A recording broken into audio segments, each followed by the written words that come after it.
السلام علیکم، ویلکم کرتا ہوں آپ سب کا آپ کے اپنے چینل ہارر ڈائری پر، جہاں آپ سنتے ہیں سچ پر مبنی خوفناک واقعات۔ اگر آپ ہارر سٹوری سننا پسند کرتے ہیں تو ہارر ڈائری کو ضرور سبسکرائب کریں اور بیل آئیکن پر بھی کلک کر لیں تاکہ اپلوڈ ہونے والی تمام ویڈیوز آپ کو بآسانی مل سکیں۔ ہارر ڈائری پر میں صرف وہی واقعات شیئر کرتا ہوں جو حقیقت پر مبنی ہوتے ہیں۔ اسی وجہ سے میں ڈیلی بیسس پر ویڈیو اپلوڈ نہیں کر رہا، کیونکہ ہارر ڈائری ایک نیا چینل ہے، اسی وجہ سے ابھی میرے پاس اتنے واقعات نہیں آ رہے ہیں۔ اس لیے آپ سب ویورز سے گزارش ہے کہ جو بھی آپ کے ساتھ یا آپ کے کسی فرینڈ یا فیملی ممبر کے ساتھ واقعات پیش آ چکے ہیں وہ مجھے horrordiary90@gmail.com پر ضرور سینڈ کریں۔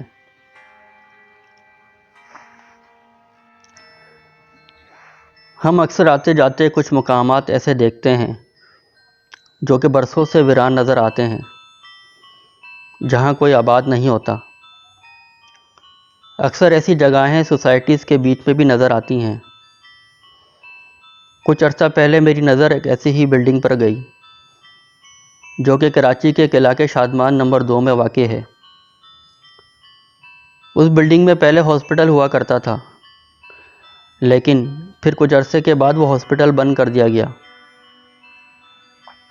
اور اب وہ پوری بلڈنگ ویران پڑی ہے، اور اس کی وجہ اس بلڈنگ سے جڑے خوفناک واقعات ہیں، جیسے وہاں ڈاکٹرز اور مریضوں کو کسی اندیکھے وجود یعنی جنات کی پریزنس محسوس ہوا کرتی تھی۔ خاص کر لوگ بتاتے ہیں کہ جب بھی کوئی بلی سیکنڈ فلور کی طرف جاتی تھی تو وہاں سے واپس یا تو اس کی لاش آتی تھی یا بہت زخمی حالت میں ہوا کرتی تھی۔ اب ان واقعات میں کچھ تو صداقت نظر آتی ہے، کیونکہ اتنی پرائم لوکیشن پہ بلڈنگ کا اتنے عرصے سے ویران ہونا اس بات کا ثبوت ہے۔ میں انشاءاللہ اب جب بھی نیکسٹ ٹائم اس طرف گیا تو اس بلڈنگ کی فوٹو ضرور شیئر کروں گا۔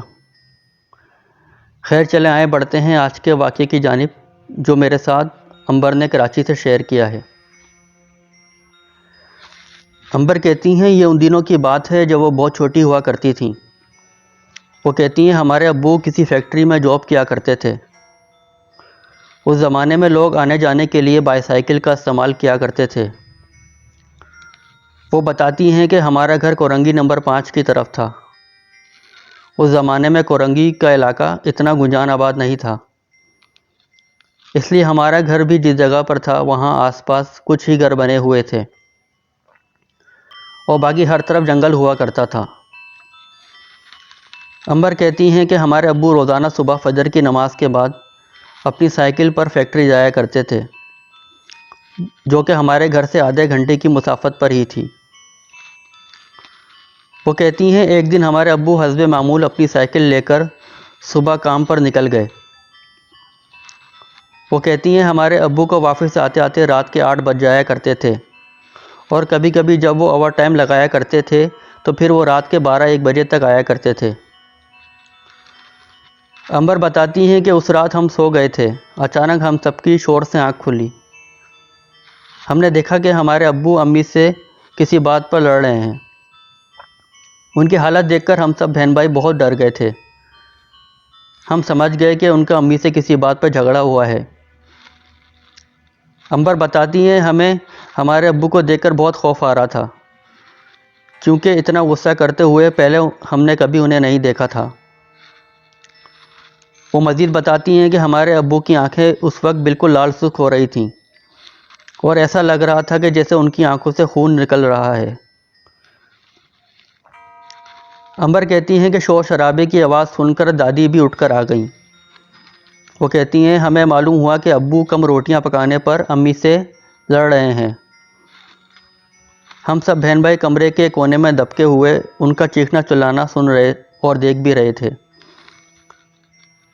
امبر بتاتی ہیں کہ ہمارے ابو معمول کے مطابق 2 سے 3 روٹیاں کھایا کرتے تھے، مگر اس رات ہماری امی نے انہیں 7 روٹیاں پکا کر دی تھیں۔ اس کے باوجود وہ مزید روٹیاں مانگ رہے تھے، جبکہ ہماری امی کا کہنا یہ تھا کہ آٹا ختم ہو چکا ہے اور اس وقت رات کو کہاں سے آٹا ملے گا، کیونکہ رات کے تقریباً 1 بجے ہوئے تھے اور ساری دکانیں جو کہ دور دور ہی ہوا کرتی تھیں عشاء کی نماز کے بعد ہی بند ہو جایا کرتی تھیں۔ امبر کہتی ہیں کہ ہماری دادی نے پڑوسیوں سے آٹا ادھار مانگ کر انہیں مزید روٹیاں پکوا کر دیں۔ امبر مزید بتاتی ہیں کہ وہ ایک وقت میں اس رات 22 روٹیاں کھا چکے تھے۔ وہ کہتی ہیں کسی طرح ہماری سوتے جاگتے وہ رات گزری۔ ہمارے ابو ساری رات امی سے لڑتے رہے۔ جب ہم صبح سو کر اٹھے تو ہم نے دیکھا وہ صبح کام پر بھی نہیں گئے۔ امبر بتاتی ہیں کہ جب ہم اسکول سے واپس آئے تو کیا دیکھتے ہیں کہ ہمارے ابو چارپائی پر لیٹے ہوئے ہیں، اور سب سے خوفناک بات یہ تھی کہ ان کا منہ ٹیڑھا ہو چکا تھا۔ دادی اور امی بیٹی رو رہی تھیں۔ ہم نے یہ سنا کہ انہیں فالج کا اٹیک ہوا ہے۔ کسی طرح سب ان کو لے کر ہاسپٹل گئے۔ امبر کہتی ہیں کہ وہ دن ہمارے لیے بہت کٹھن ہوا کرتے تھے، کیونکہ ہمارے ابو گھر کے واحد کمانے والے تھے اور ڈیلی ویجز پر کام کیا کرتے تھے۔ اس لیے فیکٹری نہ جانے کی وجہ سے ہمارے گھر کا چولہا مشکل سے ایک ٹائم ہی جلا کرتا تھا۔ امبر کہتی ہیں کہ کچھ دنوں کے بعد ہمارے ابو کو سب آفس لے کر آ گئے۔ امبر بتاتی ہیں کہ ہم نے دیکھا وہ بہت کمزور ہو چکے ہیں، اور ہم نے سب کو باتیں کرتے سنا کہ ہاسپٹل والوں نے ہمارے ابو کا علاج کرنے سے بھی منع کر دیا ہے، کیونکہ ہمارے ابو نے 2 سے 3 دفعہ وہاں موجود مریضوں اور ڈاکٹرز کو جان سے مارنے کی کوشش کی تھی۔ ایک ڈاکٹر نے امی اور دادی سے یہ بھی کہا تھا کہ ان کا روحانی علاج کروائیں، کیونکہ ہمارے ابو کی ساری رپورٹس بالکل کلیئر آئی تھیں۔ امبر بتاتی ہیں کہ ہمیں ہمارے ابو کے پاس جانے سے بھی خوف آتا تھا، کیونکہ وہ عجیب نظروں سے ہمیں گھورا کرتے تھے۔ ہمیں لگتا تھا جیسے وہ ہمیں جان سے ہی مار دیں گے۔ امبر بتاتی ہیں کہ ایک دن انہوں نے دیکھا کہ ان کی دادی کسی بزرگ کو ساتھ لے کر آئی ہیں۔ ہمیں بعد میں معلوم ہوا کہ ہمارے ابو نے اس رات فیکٹری سے واپس آتے ہوئے کسی درخت کے نیچے بیٹھ کر واش روم کیا تھا، اور اس درخت پر 7 جنات رہتے تھے۔ امبر کہتی ہیں جس وقت ہمارے ابو نے واش روم کیا اس وقت وہ جنات کھانا کھا رہے تھے۔ غصے میں وہ جنات ہمارے ابو سے چمٹ گئے تھے، اور بقول ان بزرگ کے وہ جنات انہیں چھوڑنے کے لیے تیار بھی نہیں تھے، کیونکہ انہوں نے ان کا کھانا خراب کر دیا تھا۔ امبر بتاتی ہیں کہ ہماری والدہ ان سب باتوں پر یقین نہیں کرتی تھیں، اس لیے انہوں نے ڈاکٹرز کی دوائی ہی کنٹینیو رکھی، اور وہ بزرگ بھی یہ بول کر چلے گئے تھے کہ یہ سب ان کے بس کی بات نہیں ہے۔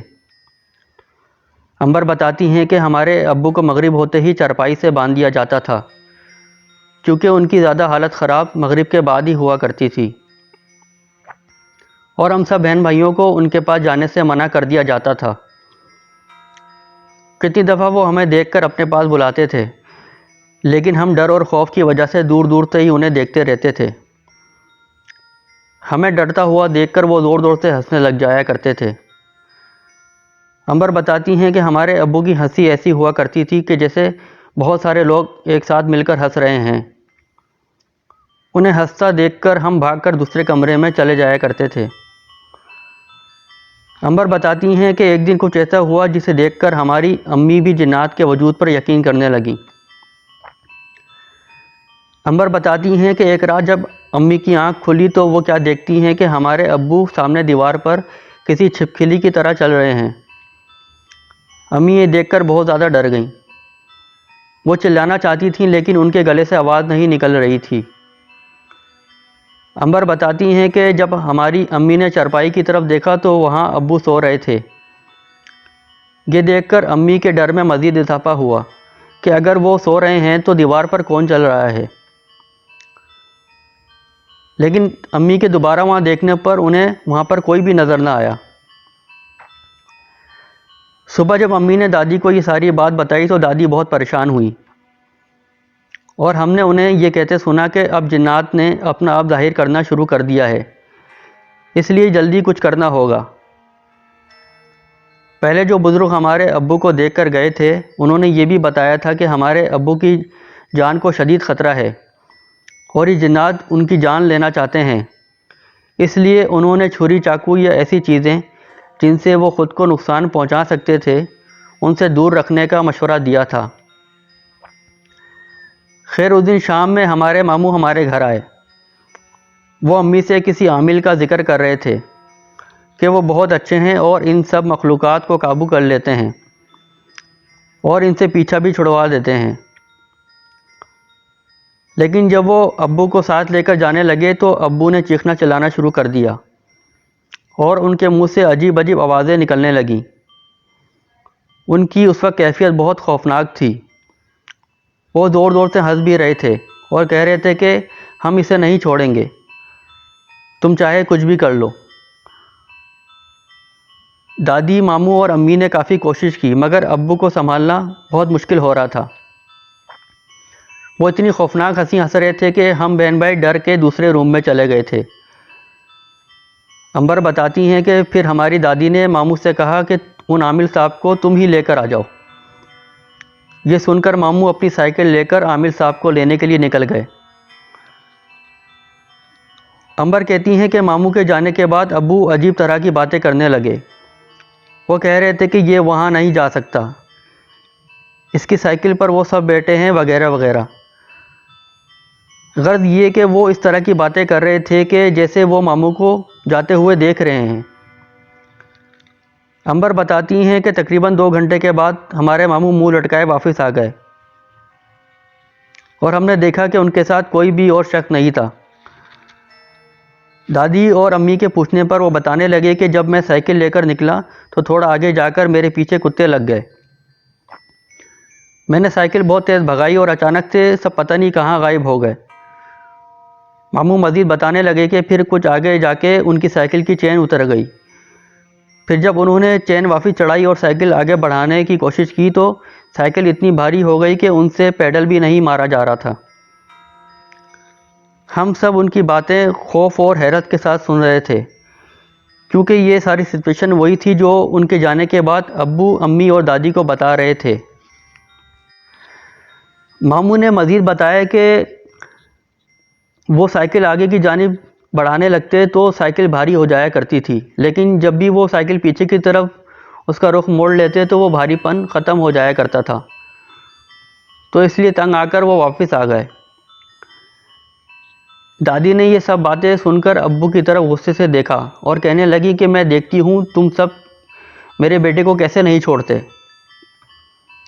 امبر بتاتی ہیں کہ پھر ہماری دادی ماموں کے ساتھ پیدل ہی اس عامل بابا کو لینے کے لیے نکل گئیں۔ بڑی مشکل سے ماموں اور دادی عامل صاحب کو لے کر گھر آئے۔ امبر بتاتی ہیں کہ آج بھی ہم وہ خوفناک منظر یاد کرتے ہیں تو ہمارے رونگٹے کھڑے ہو جاتے ہیں۔ دادی اور ماموں کے جانے کے بعد ہمارے ابو جس چارپائی سے بندھے ہوئے تھے وہ بری طرح سے ہلنا شروع ہو گئی اور ہمارے ابو زور زور سے چیخنے چلانے لگے اور ایسے رونے لگے جیسے انہیں کوئی بہت زور سے مار رہا ہو۔ وہ روتے ہوئے امی سے کہہ رہے تھے کہ میرے ہاتھ پاؤں کھول دو، یہ سب مجھے مار دیں گے۔ امبر کہتی ہیں کہ ہماری امی نے اس وقت ہوش سے کام لیا اور ان کی ایک نہ سنی۔ کچھ دیر کے بعد ان کی چارپائی دوبارہ سے ہلنا شروع ہو گئی۔ ہم سب اس وقت یہی سوچ رہے تھے کہ شاید ابو یہی چارپائی ہلا رہے ہیں، لیکن یہ دیکھ کر ہم حیران ہو گئے کہ ان کی چارپائی تقریباً 1 فٹ اوپر کو اٹھی ہوئی ہے۔ امبر کہتی ہیں کہ ہماری امی نے ہم سب کو آیت الکرسی اور دعائیں پڑھنے کا بولا اور خود بھی ایسا کرتی رہی۔ کافی دیر کے بعد ہم نے دیکھا دادی اور ماموں اس عامل بابا کو لے کر آ گئے ہیں۔ ان کو دیکھتے ہی ابو نے پھر سے چیخنا چلانا شروع کر دیا اور وہ عامل بابا کو بہت گندی گندی گالیاں بھی دینے لگے۔ ابو کا چہرہ بالکل بدلا ہوا لگ رہا تھا۔ عامل بابا نے ہمیں پھر دوسرے روم میں جانے کے لیے کہا۔ اس کے بعد ہمیں نہیں معلوم کیا ہوا، لیکن ہم اندر کمرے سے چیخنے چلانے کی آوازیں سنتے رہے۔ کچھ دیر کے بعد ہم نے دیکھا کہ اچانک سے صحن میں لگا ہوا ایک درخت ٹوٹ کے گرا۔ ہم سب بھاگ کر صحن میں گئے۔ امبر بتاتی ہیں کہ اتنے میں عامل بابا بھی باہر آ گئے اور انہوں نے ہم سے یہ کہا کہ پریشان ہونے کی ضرورت نہیں ہے، یہ درخت کا گرنا اس بات کی نشانی ہے کہ وہ جنات چلے گئے ہیں اور اب وہ واپس نہیں آئیں گے۔ لیکن ساتھ انہوں نے سختی سے یہ بھی کہا کہ جس درخت پر ان کے ساتھ یہ سب ہوا، جہاں پہ انہوں نے واش روم کیا، اس راستے پر ابو کو دوبارہ سے ہرگز گزرنا نہ دینا۔ اس واقعے کے بعد ہمارے ابو بالکل نارمل ہو گئے اور انہیں کچھ بھی یاد نہیں تھا کہ اتنے دنوں ان کے اوپر کیا بیتی ہے۔ امبر بتاتی ہیں کہ پھر ہم نے وہ گھر بھی چینج کر لیا تھا۔ جب ہم تھوڑے بڑے ہوئے تو ہمیں دادی سے معلوم ہوا کہ جب اس رات کو وہ اور ماموں عامل بابا کو لینے کے لیے نکلے تو تھوڑا آگے جا کے ان دونوں کو یہ لگا کہ ان کے پیچھے کوئی چل رہا ہے۔ پیچھے سے مسلسل باتیں کرنے کی آوازیں آ رہی تھیں۔ کبھی کبھی انہیں کوئی پیچھے سے دھکا دیتا، کبھی کوئی خوفناک سی آواز نکالتا اور کبھی انہیں ایسا لگتا کہ ان کے پیچھے بہت سارے کتے لگے ہوئے ہیں۔ امبر کہتی ہیں کہ دادی بتاتی ہیں کہ انہیں اس بات کا علم تھا کہ اگر ان دونوں میں سے کسی نے پیچھے مڑ کر دیکھا تو وہ عامل بابا کے پاس نہیں جا پائیں گے، اس لیے دادی اور ماموں پیچھے دیکھے بغیر چلتے رہے۔ یہ واقعہ بالکل سچا ہے جو ہمارے ساتھ پیش آیا۔ آج اس واقعے کو بہت سال گزر چکے ہیں، ہمارے ابو بھی وفات پا چکے ہیں، لیکن ان دنوں کو یاد کر کے ہم بہن بھائی آج بھی خوفزدہ ہو جاتے ہیں اور دعا کرتے ہیں کہ اللہ تعالیٰ ایسے دن کسی کو بھی نہ دکھائے۔ تو فرینڈز، یہ تھا آج کا واقعہ جو امبر نے کراچی سے ہمارے ساتھ شیئر کیا۔ دوستوں، یہ بات تو فیکٹ ہے کہ اکثر درختوں اور ویرانوں میں جنات کا بسیرا ہوتا ہے، اس لیے کبھی بھی کسی درخت کے نیچے یا کسی سنسان جگہ پر واش روم نہیں کرنا چاہیے، اور اگر کبھی بہت زیادہ ضرورت بھی محسوس ہو تو آپ کچھ کرنے سے پہلے وہاں بلند آواز میں 3 دفعہ یہ الفاظ ضرور کہا کریں کہ اگر کوئی مخلوق یہاں موجود ہے تو وہ دور ہو جائے۔ ایسے قصے اکثر ہمارے سننے میں آتے رہتے ہیں، اس لیے ان سب باتوں کو جھوٹ یا مذاق نہیں سمجھنا چاہیے۔ تو پھر انشاءاللہ حاضر ہوں گا ایک نیو واقعے کے ساتھ، اور آپ سب اپنے واقعات horrordiary90@gmail.com پر ضرور سینڈ کریں۔ جب تک کے لیے فی امان اللہ۔